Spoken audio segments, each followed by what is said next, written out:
Practice Test 4. You will hear a number of different recordings and you'll have to answer questions on what you will hear. There will be time for you to read the instructions and questions, and you will have a chance to check your work. All the recordings will be played once only. The test is in 4 sections. Write all of your answers on the test pages.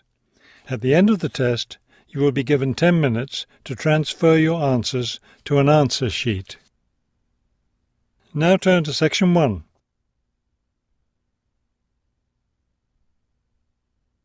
Section 1. You will hear a man arranging to get a telephone connection. First, you have some time to look at questions 1 to 4.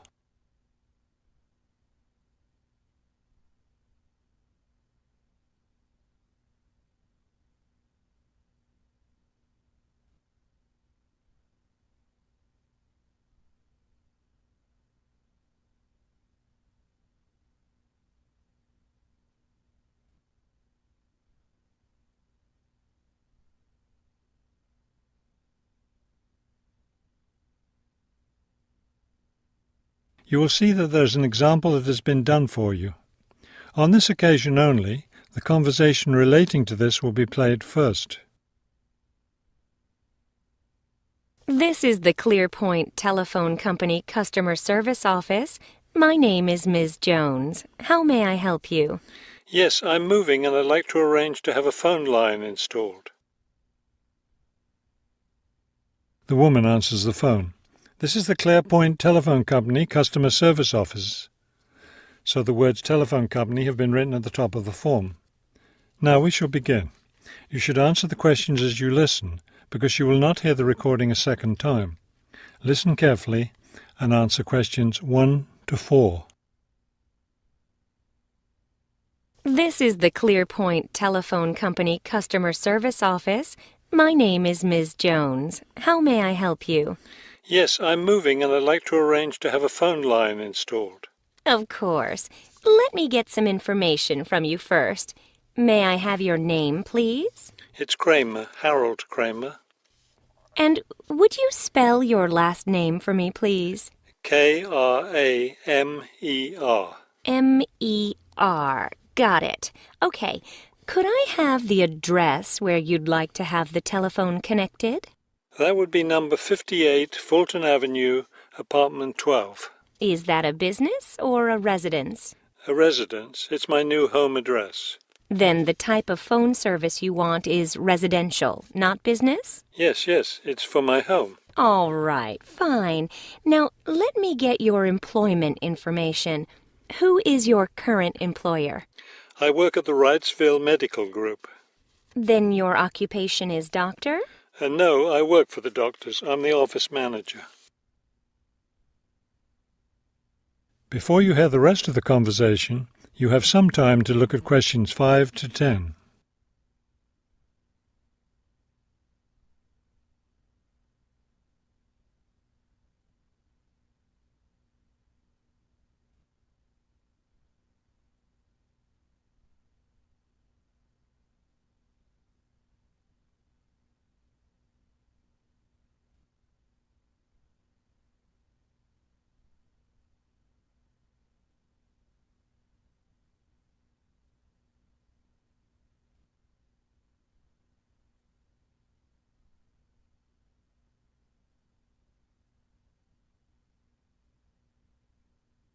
Now listen and answer questions 5 to 10.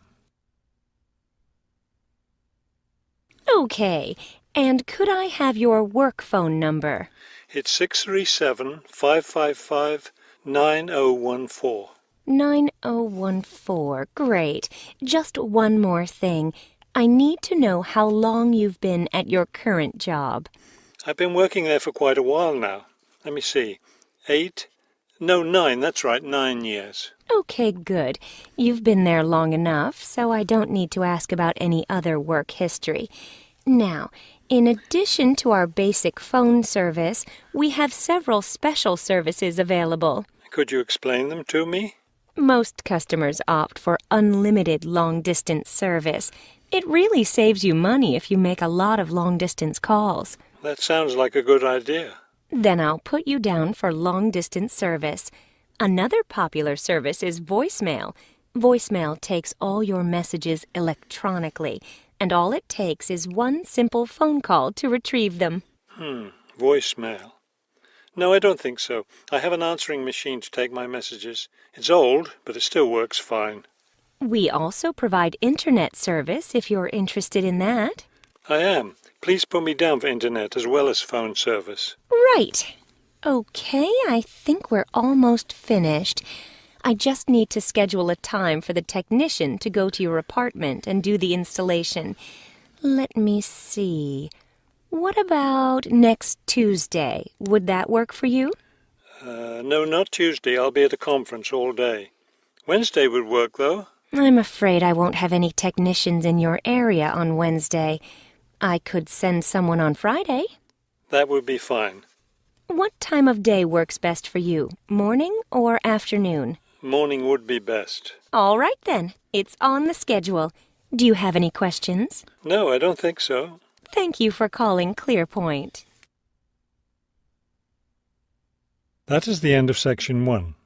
You now have half a minute to check your answers.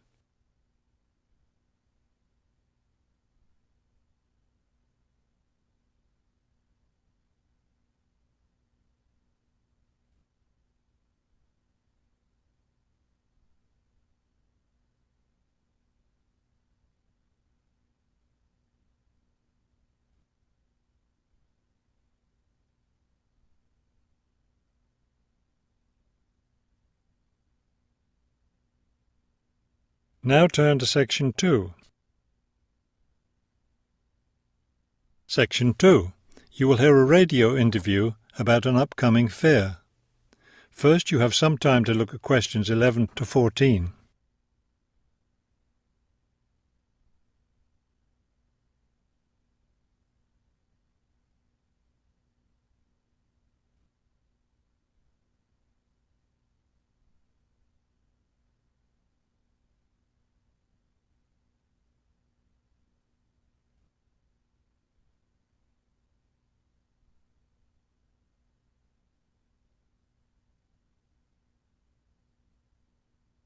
As you listen to the first part of the talk, answer questions 11 to 14. Good afternoon and welcome to City Hour, the radio show that brings you all the latest information about events in and around our city. Today we have with us Cynthia Smith, who is heading up this year's City Fair. Cynthia, would you start by giving us some of the basic information about the fair? Where will it take place this year? I'm glad you asked that question because I know most people will be expecting the fair to be at the fairgrounds as usual, but we've had to change the location this year due to some construction work. You know, they're building the new high school in that neighbourhood and they've been using the fairgrounds as a place to store construction materials. So we've moved the fair to City Park, which I think is a wonderful location. Yes, that will be a great place for the fair. I understand that the fair begins on Friday morning with a special opening event. Actually, it won't begin until that evening, but you're right about the special event. Traditionally, we've begun with a parade, but this year our opening event will be a special dance performance. And the most exciting part is that the mayor will be one of the dancers. The mayor is a woman of many talents. Cynthia, could you tell our listeners about the price of admission? What will it cost to attend the fair? We're trying to keep the price down as much as possible. A 3-day pass is just $25, or you can buy a Saturday or Sunday only pass for $15. The opening event on Friday, the dance performance, doesn't cost anything to attend, and we're hoping a lot of people will come to watch that. Before you hear the rest of the talk, you have some time to look at questions 15 to 20.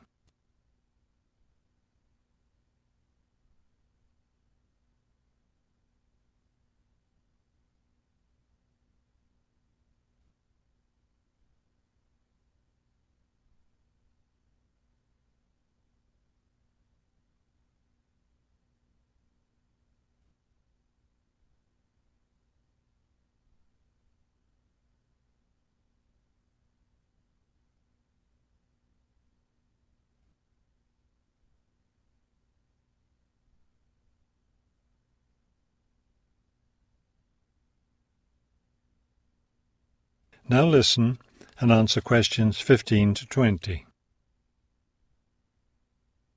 Could you tell us about some of the events planned for Saturday and Sunday, the main days of the fair? We have a lot of exciting things planned.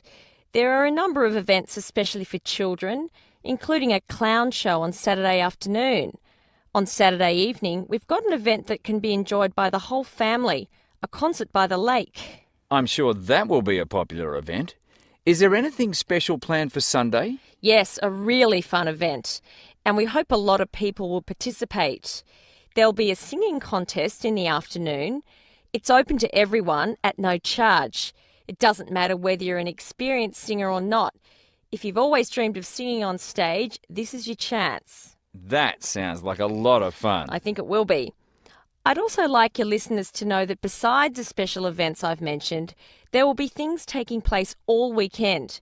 For example, at the food court, international food will be served.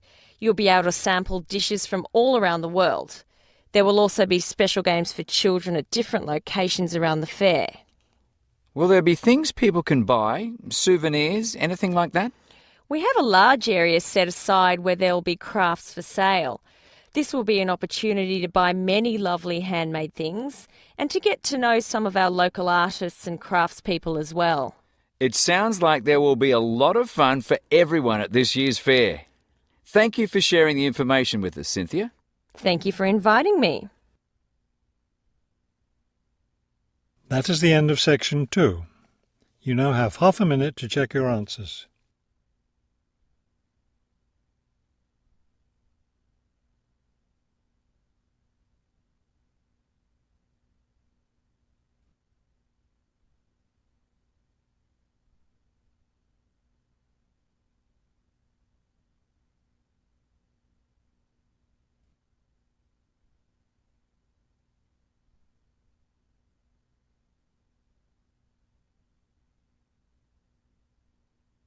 Now turn to Section 3.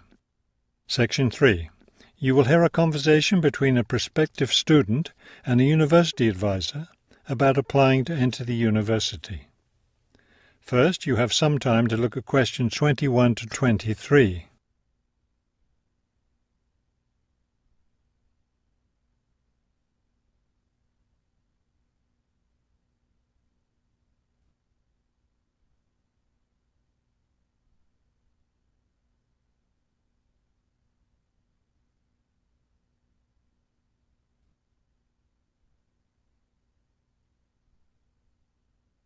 As you listen to the first part of the conversation, answer questions 21 to 23. I'm interested in entering your business administration program, and I'd like some information on how to apply. I'm a little concerned because I've been out of school for a number of years. That could actually work to your advantage. It's possible to get academic credit for work experience if that experience is related to courses in our program.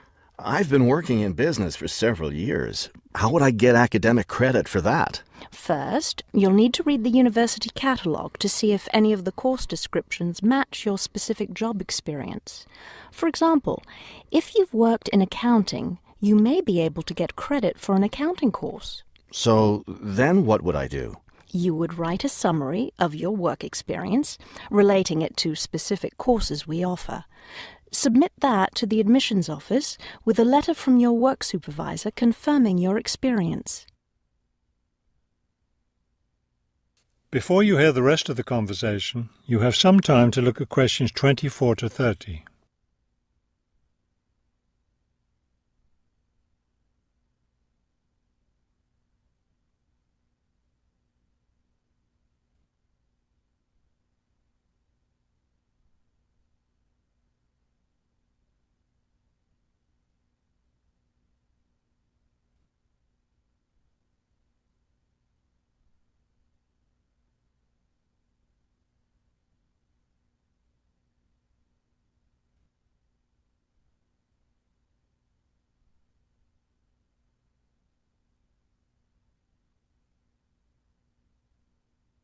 Now listen and answer questions 24 to 30. Would I submit those things at the same time that I apply for admission? That would be the best idea. Have you looked at our course catalogue yet? No, not yet. I guess I should do that soon. Just go to the university website and you'll find it there. Okay. Can you tell me how the admissions process works? Well, first you'll need to fill out an admissions form and submit it. That's on the website as well. Of course, you'll need to make sure you meet all the admissions requirements. How can I know what those are? The best way to understand them is to come to a special session we're having for prospective students next Wednesday evening. We'll explain the process then and go over the requirements and answer any questions you may have. That sounds great. I'd like to attend. Good. It's at 7 o'clock. Just go to the meeting room in the basement of the library. You know where that is, right? Next to the Student Services Center? Yes, that's it. It'll be a really informative session because it'll also give you a chance to meet several of the professors and get more information about them.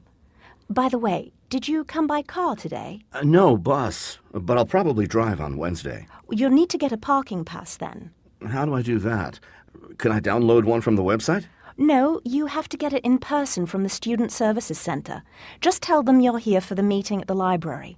Now, do you think you'd be interested in applying for a part-time job through the university work-study program? I'm considering that. How can I find out what kinds of jobs are offered? You can access the job listings from the computers in the library. Are you planning to study full-time or part-time? I want to be a full-time student. Good. Then you'll qualify for the work-study program. Part-time students aren't eligible. As a full-time student, would I be eligible for a free bus pass? No, unfortunately, we don't have those available for any of our students. However, you can apply for financial assistance to help pay for your books or for your tuition. I'd like to look into that. Do I apply for that at the admissions office? No, that's through us. You'll need to make an appointment with a counselor. That is the end of section 3. You now have half a minute to check your answers.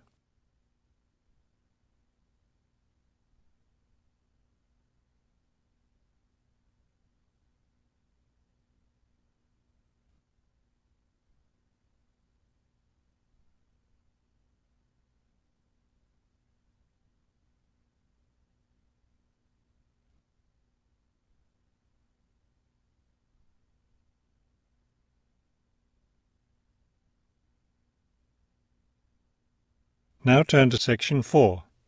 Section 4. You will hear a lecture about the black bear. First, you have some time to look at questions 31 to 35.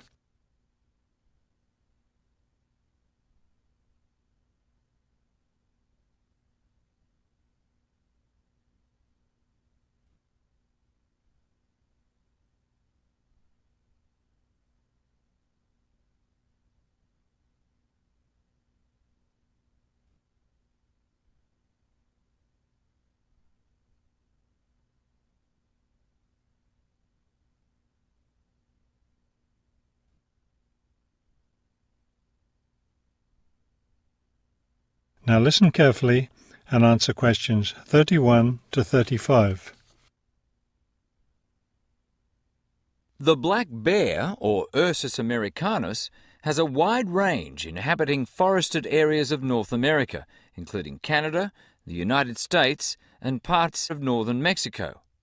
Black bears are omnivores, getting their nutrition from a wide variety of plants and animals.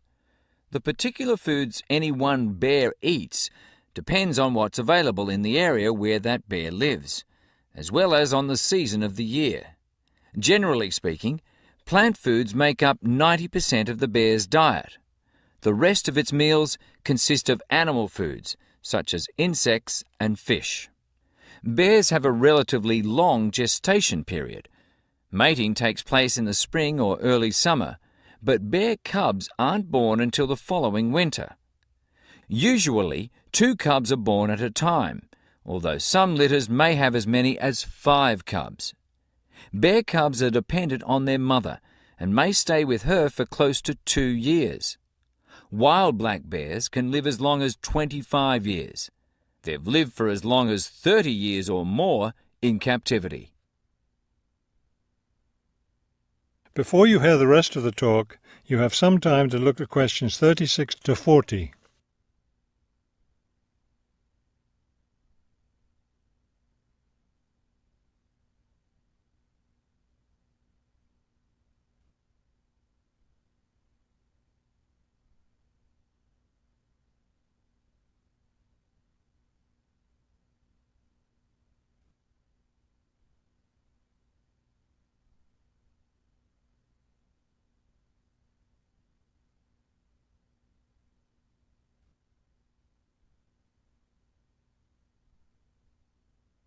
Now listen carefully and answer questions 36 to 40. Much of the black bear's range coincides with the range of its close cousin, the grizzly bear. Although these bears are somewhat similar in appearance and habits, it isn't difficult to tell the difference between them. Colour isn't necessarily a distinguishing characteristic, as both species of bears occur in a range of colours from almost blonde to dark brown or black. Many black bears, however, have a patch of fur on their chests that's lighter in colour than the rest of their fur. Grizzly bears don't have this patch. Size isn't always a distinguishing feature either, although grizzly bears are usually heavier with an average weight of 225 kilos. Black bears average 140 kilos in weight. Grizzly bears spend time digging in the ground for roots and tubers that make up part of their diet. The large muscles they need for this give them a distinct shoulder hump. This hump is absent in black bears, which don't do the same kind of digging. The shape of the face and ears is also different in each species of bear. Grizzly bears have a depression between the eyes and nose, and short, round ears. Black bears, on the other hand, have a straighter profile and longer, more pointed ears. Grizzly bears are known for their fearsome, long, sharp claws.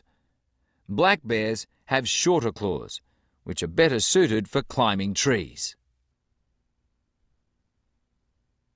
That is the end of section 4.